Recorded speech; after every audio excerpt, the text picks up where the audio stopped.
Why should the U.S. want to be the Bitcoin superpower? You cannot remain a sovereign nation if you lose control of your airspace, outer space, or cyberspace. This is a truism. It's pretty important. We're not talking about making a little bit of money here. We're talking about defending the American way of life. A superpower has to keep the air routes open. You must be able to fly, not just fly from here to London. You need to be able to fly from New York to Chicago. If you look at what happened in the first Gulf War, we took control of Iraqi airspace. Within a week, their entire country was non-functioning. Some people would say within 48 hours they were non-functioning. This country won't function for 48 hours after we lose control of our airspace. How do we protect it? We have Air Force bases. We have military aircraft. This is evolving. It will continue to evolve. Drones, very sophisticated defense systems. We have to keep open our sea lanes. This is a truism for 1,000 years. The Carthaginians knew it. That's why the Romans destroyed them. The Carthaginians had destroyed the Venetian fleet.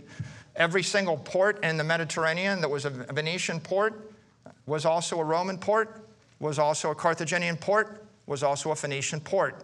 Why? Because you must keep the sea lanes open if you would be a superpower. If I cut off your sea lanes, I choke your economy. The Japanese determined this or found this out in World War II. Sea power requires naval bases operating appropriate ships. A superpower has to keep its cyber channels open. What does that mean?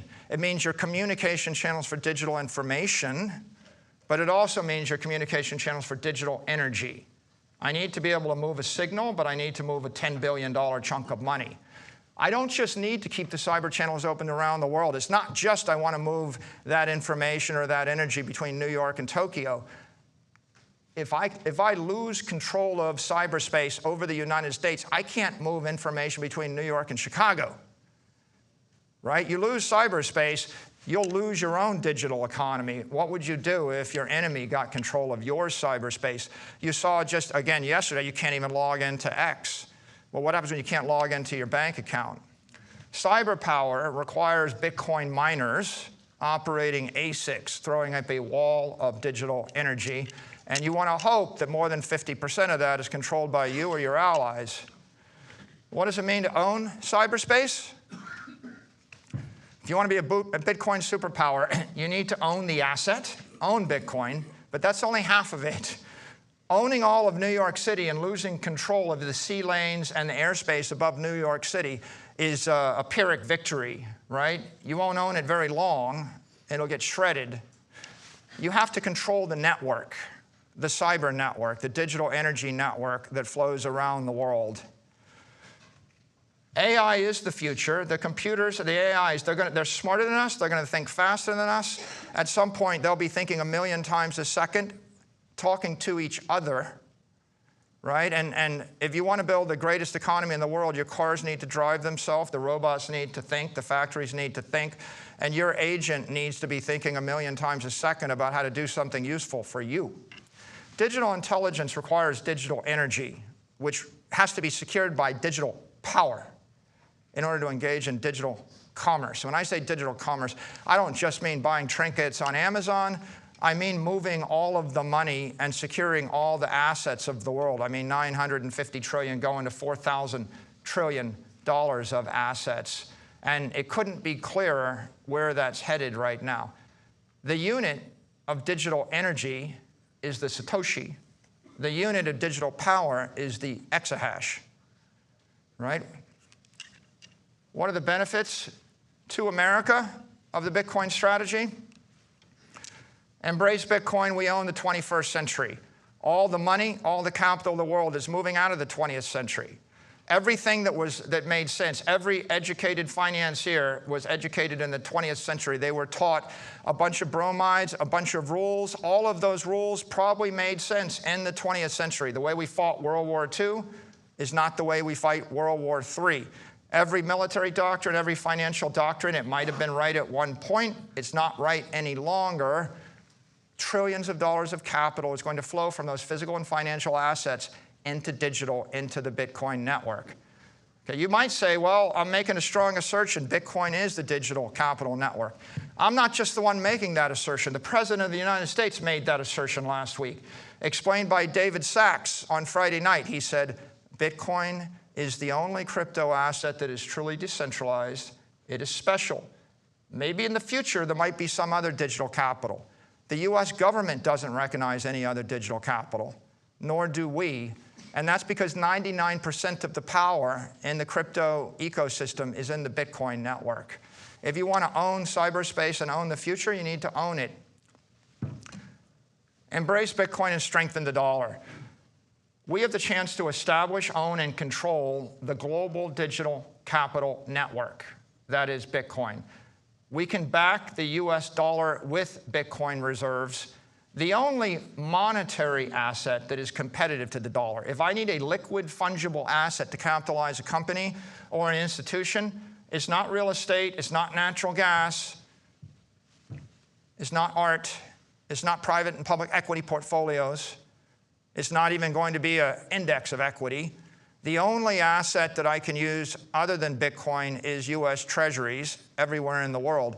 If anybody ever decides to replace those, they'll replace them with Bitcoin. We should own both. Embrace Bitcoin, attract foreign capital. It's not just we're getting the 20th century money, we're getting the rest of the world's money. If I gave you money, I dropped you. If I took all your money, I dropped you in Africa, and I said, you got to invest in a diversified portfolio of private and public equity and real estate art in Africa. Or you can put your money into the digital capital network and move it anywhere else at the speed of light. And I gave you a choice to punch the orange button or leave it in Africa for 100 years. You would punch the orange button. Everybody else in the world's figuring out the same thing right now. That's why countries will make laws against it. That's why the Chinese have export controls on their capital. All of the capital will flow into the US. But if you can't physically come to the US, the next best thing is you flow into the digital capital network and you get all the protections of the US. And finally, you embrace Bitcoin, you empower Americans. It's American companies with Bitcoin on the balance sheet. They're going to outlast, outperform, and outlive their competitors. It's American institutions that are holding Bitcoin. They're going to enrich their shareholders. The beneficiaries are us. And the last point, with the appropriate digital assets framework, we can become the bankers to the world, right? When we export Bitcoin to the world, we're exporting our values: sovereignty, sound money, integrity, property rights. When we export digital currency, we're literally exporting our currency. If we create other digital securities or digital tokens, we'll be exporting our companies, our ideas, our securities, our financial products to the world. We can dominate this industry. So how should the US pursue a Bitcoin strategy? Well, Senator Lummis has given us a clear guideline with the Bitcoin Act in Nashville in July. And what the Bitcoin Act said, it said, let's acquire 1 million Bitcoin over a 5-year period in a programmatic, disciplined fashion, transparent to all. And so let's consider the consequences of this strategy.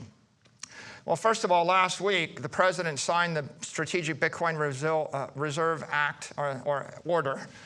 If we hold that 200,000 Bitcoin for the next 20 years, even though you see a flat line on the screen, the flat line is worth $3 trillion. So that's the value of doing nothing. Sometimes people think that you have to do something to make money. Sometimes the absence of doing awful and stupid things is making money. Doing stuff is highly overrated if the stuff is trading or selling your Bitcoin. The Lummis bill would acquire 1 million Bitcoin or 1.2 million Bitcoin. If you look at the consequences of that over the time frame, it's worth $16 trillion to the nation. If you get a bit more aggressive and we go for another million Bitcoin, it's worth $34 trillion to the nation. In this case, there's a bit of reflexivity. If the United States starts to more aggressively stockpile Bitcoin, it's going to accelerate the growth of the network. It's going to accelerate capital flowing in the network. It's going to increase and expand the overall digital capital network. If we move to a triple max strategy, you'll end up with 4 million Bitcoin. That's worth $73 trillion to America. And of course, President Trump has laid out a guideline. We should be the superpower. If you want a superpower strategy, here's a superpower strategy. Acquire Bitcoin consistently. By the way, over what time frame? Consistently daily between now and the 0.99. 0.99 is January of the year 2035, the point at which 99% of the Bitcoin supply has been mined. The asset becomes effectively capped for all practical purposes because the last 1% comes out over 100 years. 0.99 between now and then, you've got 10 years for the digital gold rush. You should get your Bitcoin before there's no more Bitcoin for you. And you can see here, in this strategy, we acquire it consistently, and then we use surpluses from the US government to continue to save in Bitcoin. It's worth $106 trillion to the United States. And so what does that look like? Well, the Lummis plan, which is grand, is modest in some ways, and a modest strategic Bitcoin reserve plan neutralizes the national debt. Sometimes doing modest things are actually brilliant, as long as you do the thing. It's like the people that bought just a little bit of Bitcoin in 2012. It was a modest investment. It made them billionaires. A modest thing 20 years in advance is a brilliant thing. If you're more aggressive, the triple max plan negates the national debt. The superpower plan creates a global superpower. We bought 78% of the United States for $40 million. $40 million purchased nearly 80% of this country. Think about it for a second. Bitcoin is the greatest opportunity of the 21st century, right? It's worth anywhere from $3 trillion to $106 trillion, depending upon how programmatic and aggressive we want to pursue this opportunity. These opportunities don't come along often. This is the once-in-a-century opportunity. And as Donald Trump has said, never sell your Bitcoin, right? And I'll leave you with the final thought. What happens if we allow another nation to claim title to Bitcoin superpower? If we don't claim it, we give them control of the network. We give them all the wealth in the world. We risk being impoverished and imperiled by a hostile nation that controls all the world's digital energy. You could have clung to your glass beads when the world went to the gold standard. You could have clung to your steam engines when the world went to internal combustion. You know, you could have kept your wood-burning stoves when Rockefeller offered you petroleum. We could have dismissed nuclear power. We once had another project. We had a Manhattan project. It was a large investment in nuclear energy. Do you want to control the world's digital energy? Because the digital economy will run on digital energy. The choice is ours, either prosperity or poverty in the 21st century. Bitcoin is manifest destiny for America. Thank you. Thank you, Senator. Thank you for your support. Great job.